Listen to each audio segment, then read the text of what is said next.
হ্যাঁ ভাবিয়ে কদে উড়ান থেকে এরকম সাইয়ার আসমানের ফেলে আমাকে কি থাক ঈদের চার তার তো শেষ কি চাও কমাই গেছি কে দো আমাকে কেডা ইমানে আমাকে ইমান কেডা ওড়ানো টের পাইছে না কত রোদ লগে লগে রওনা দিছে আরেকটা ইনি চাইতে আছে মানে জিনিসটার গতি এতটাই বেশি যে মুসলিম বের বউয়ে জাস্ট এদিক দিয়ে দেখছে ঘাড় ফিরাইতে নাই অর্থাৎ শব্দের চেয়ে 13, 15, 20 গুণ বেশি দ্রুত গতিতে এটা ছুটা চলে। জিনিসটার নাম কি?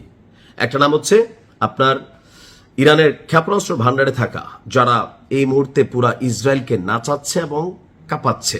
আসসালামু আলাইকুম, সবাই কেমন আছেন? আশা করি ভালো আছেন। আপনারা সবাই ভিডিওর শুরুতে ভিডিওর কিছু অংশ বিশেষ দেখে বুঝতে পেরেছেন ভিডিওটা কতটা গুরুত্বপূর্ণ। তাই আর বেশি কথা না বাড়িয়ে চলুন আমরা মূল আলোচনায় চলে যাচ্ছি। তার আগে সবাইকে রিকোয়েস্ট করব, যারা আমাদের চ্যানেলে নতুন আছেন প্লিজ সবাই সাবস্ক্রাইব করে সাথে থাকুন। চলুন ভিডিওটা দেখি। হ্যাঁ ভাবিয়ে কদে উড়ান থেকে এরকম সাইয়ার আসমানের ফেলে আমাকে কি থাক ঈদের চার তার তো শেষ কি চাও কমাই গেছি কে দো আমাকে কেডা ইমানে আমাকে ইমান কেডা ওড়ানো টের পাইছে না কত রোদ লগে লগে রওনা দিছে আরেকটা ইনি চাইতে আছে মানে জিনিসটার গতি এতটাই বেশি যে মুসলিম বের বউয়ে জাস্ট এদিক দিয়ে দেখছে ঘাড় ফিরাইতে নাই অর্থাৎ শব্দের চেয়ে 13, 15, 20 গুণ বেশি দ্রুত গতিতে এটা ছুটা চলে। জিনিসটার নাম কি? একটা নাম হচ্ছে আপনার ইরানের ক্ষেপণাস্ত্র ভান্ডারে থাকা যারা এই মুহূর্তে পুরা ইসরায়েলকে নাচাচ্ছে এবং কাঁপাচ্ছে। একটা নাম হচ্ছে ইমাদ আর একটা নাম হচ্ছে কাদার। গতকালকে ইরানের প্রতিরক্ষা মন্ত্রণালয় থেকে ঘোষণা করা হয়েছে যে ইসরায়েলের আকাশ আলোকিত থাকবে, তবে এটা ইরানের ক্ষেপণাস্ত্রের আলোতে আলোকিত থাকবে। বুঝতে পারছেন? আজকে যা ঘটাইছে পুরো ইসরায়েল জুড়ে আতঙ্ক তৈরি হয়েছে, মানুষ দিক বিদিক পালাচ্ছে। ইউরোপ এবং আমেরিকার ফ্লাইট শিডিউল যদি আপনি দেখেন, আন্তর্জাতিক যে ফ্লাইট মানে বিশ্লেষক যারা আছেন তারা বলছে যে গেল 1 মাসে ইসরায়েল ছেড়ে ইসরায়েলি নাগরিকদের অন্য দেশে ঢোকার প্রবণতা বেড়েছে 47%, অর্থাৎ 47% ইসরায়েলি নিজেদের মাটিতে নিজেদেরকে নিরাপদ মনে করতেছে না। কেন?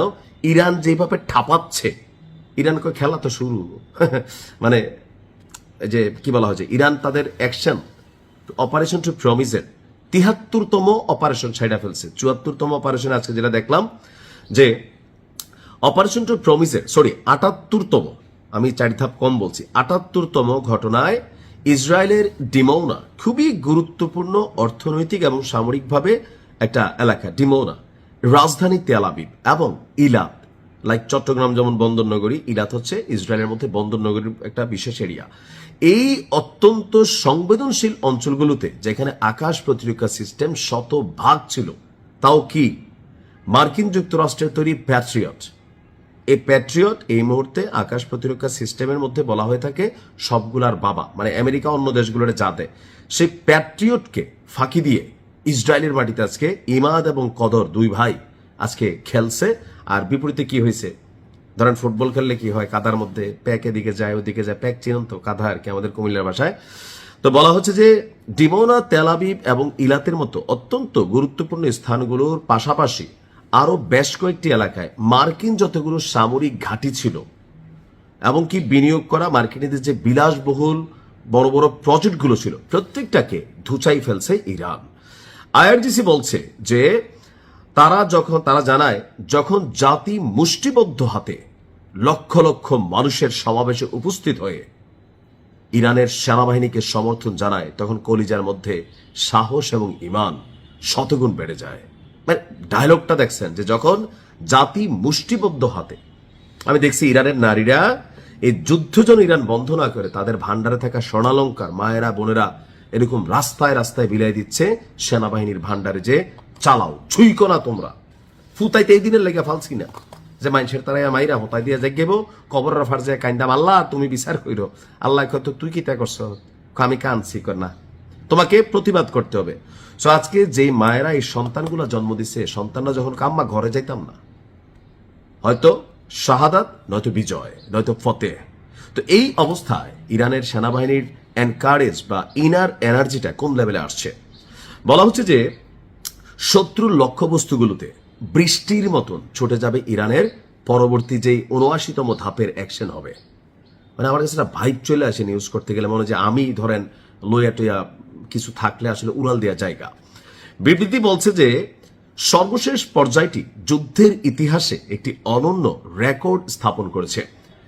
ইলাদ বন্দর, সুরক্ষিত শহর ডিমৌনা, উত্তর তেল আবিবের লক্ষ্যবস্তুগুলোতে ইমাদ এবং মাল্টি ওয়ারহেড কদর ক্ষেপণাস্ত্র ব্যবস্থা এবং অ্যাটাক ড্রোন ট্রিপল অ্যাকশন দিয়া এই ঘটনাটা করা হয়েছে।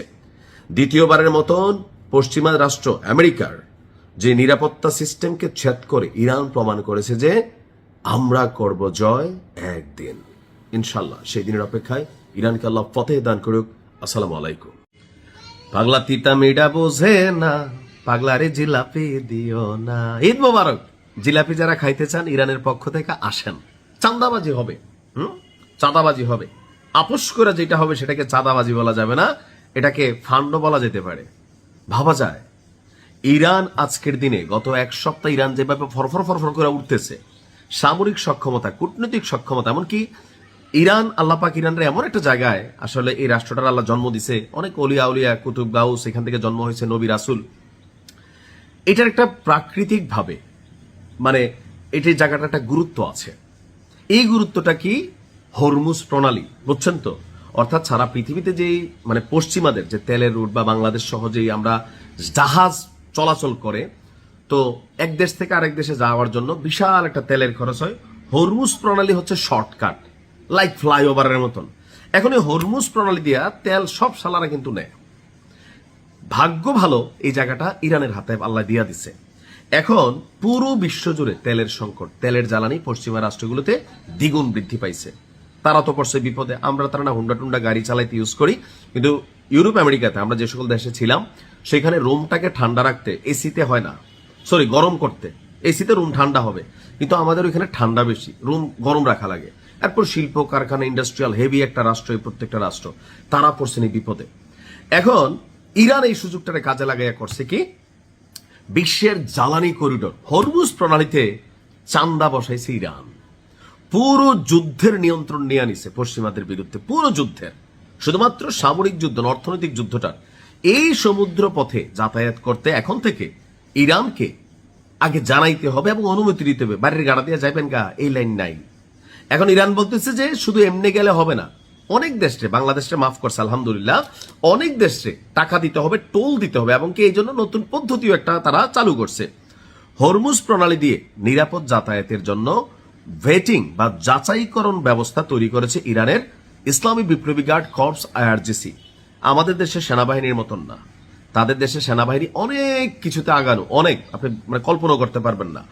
তো ইরান হরমুজ প্রণালীতে একটি নির্বাচিত অবরোধ দিয়েছে, যার মাধ্যমে নির্দিষ্ট কিছু দেশের, অর্থাৎ পশ্চিমা রাষ্ট্রগুলোর মদতকারী, ইসরায়েলের মদতকারী যেই রাষ্ট্র হোক, ভারতও কিন্তু কানেক্টেড এটাতে, এই রাষ্ট্রগুলোর জাহাজকে এই জলপথ দিয়ে যাতায়াতের অনুমতি দেওয়া হয়েছে, তবে টাকা লাগবে। আর কিছু দেশে ফ্রি দিছে। সামুদ্রিক সংবাদ এবং বিশ্লেষণ সংস্থা লয়েডস লিস্ট, তারা তাদের প্রতিবেদনে বলছে ভারত, পাকিস্তান, ইরাক, মালয়েশিয়া, চীন সহ বেশ কয়েকটি দেশ ইরানের আঞ্চলিক জলসীমা দিয়ে যাতায়াতের জন্য তেহরানের সঙ্গে যোগাযোগ করছে, আলোচনা করছে, এমনকি এখানে খুব বেশি টাকা পয়সা আমাদের থেকে নিচ্ছে না। লয়েডস বলছে ইরানের IRGC এই যাচাইকরণ এবং নিবন্ধন ব্যবস্থা তৈরি করেছে বেসিক্যালি পশ্চিমাদেরকে শাসন করার জন্য। এখন পশ্চিমা রাষ্ট্রগুলোকে এই জায়গা দিয়ে যাইতে হলে টাকা দিতে হবে। এক জাহাজ থেকে নিচে $20 লক্ষ, কত কোটি টাকা চিন্তা করেন। এখন আন্তর্জাতিক বাণিজ্য এবং সামুদ্রিক আইন বিশেষজ্ঞরা বলছেন এই নতুন নিবন্ধন ব্যবস্থা আসলে পশ্চিমাদেরকে ঠাপানোর জন্য, তবে এটা লং টাইম চলবে না। আমরাও চাই না ইরান সবার সাথে বন্ধুত্ব থাকুক, এটা সারা পৃথিবী ব্যবসা বাণিজ্য করতেছি। তবে এখন ওই যে ট্রাম্প বলতেছে যুদ্ধটা বন্ধ হওয়া উচিত, 4-6 সপ্তাহে গোটায় ফেলবো, আমরা আলোচনার পথ খুঁজতেছি, আমাদের মিশন কমপ্লিট, বুঝতে পারছেন তো? ঠেলার নাম বাবাজি, সব সালারার এক জায়গার মধ্যে না ইরান ঘোল খাওয়াচ্ছে। Best of luck. আসসালামু আলাইকুম।